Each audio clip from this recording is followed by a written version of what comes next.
បាទសូមជម្រាបសួរបងប្អូនភ្នាក់ងារវិញទាំងអស់បាទវីដេអូខ្លីមួយនេះខ្ញុំបាទនឹងប្រាប់ពីរបៀបនៃការភ្ជាប់គណនីវិញ Mastercard ជាមួយនឹងគណនីវិញរបស់អតិថិជន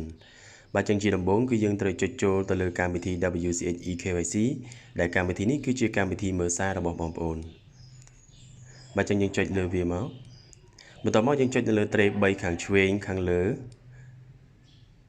បាទចឹងកន្លែងនេះយើងចុចនៅលើពាក្យបើកកាតឥណពន្ធថ្មី Master បាទនៅត្រង់ចំណុចមួយនេះគឺយើងត្រូវវាបញ្ចូលជាមួយនឹងលេខគណនីរបស់អតិថិជនបាទចឹងលេខគណនីរបស់អតិថិជនគឺ05 16 0777បាទចឹងបន្ទាប់មកយើងមើលមកខាងក្រោមយើងចុចលើពាក្យបន្តបាទនៅត្រង់ចំណុចនេះគឺយើងត្រូវវាបញ្ចូលជាមួយនឹងលេខកូដ6ខ្ទង់ដែលបានផ្ញើទៅកាន់ទូរស័ព្ទរបស់អតិថិជន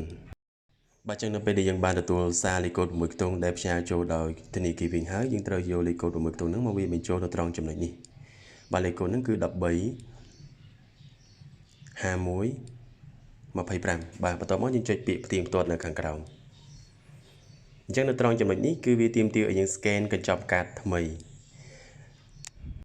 បាទចឹងនៅពេលយើងចុចកន្លែងហ្នឹងហើយវានឹងឲ្យយើង scan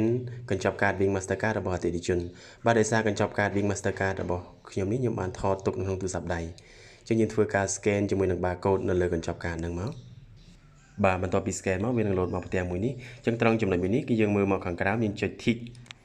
កន្លែង pop up QQ នៅខាងក្រោមហ្នឹងបន្ទាប់មកចុចពាក្យបន្តបាទចឹងត្រង់ចំណុចនេះវាទាមទារឲ្យយើងវាបញ្ចូលជាមួយនឹងលេខកូដ6ខ្ទង់ដែលបានផ្ញើទៅកាន់លេខទូរស័ព្ទរបស់អតិថិជនម្ដងទៀត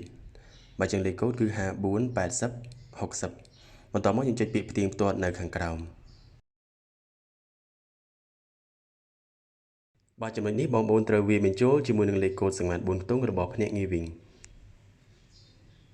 បន្ទាប់មកបងប្អូនចុចទៅលើពាក្យបញ្ជាក់នៅខាងក្រោម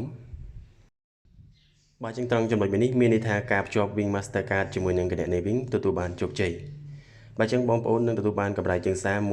ភ្លាមៗបន្ទាប់ពីបងប្អូនបានភ្ជាប់អតិថិជនបានរួចរាល់បាទនេះជាសារបញ្ជាក់ថាបងប្អូនបានទទួលកម្រៃជើងសារ$1ភ្លាមៗបាទចឹងសូមអរគុណដល់បងប្អូនអរគ្នាដែលបានតាមដានវីដេអូនេះតាំងពីដើមរហូតដល់ចប់បាទសូមអរគុណ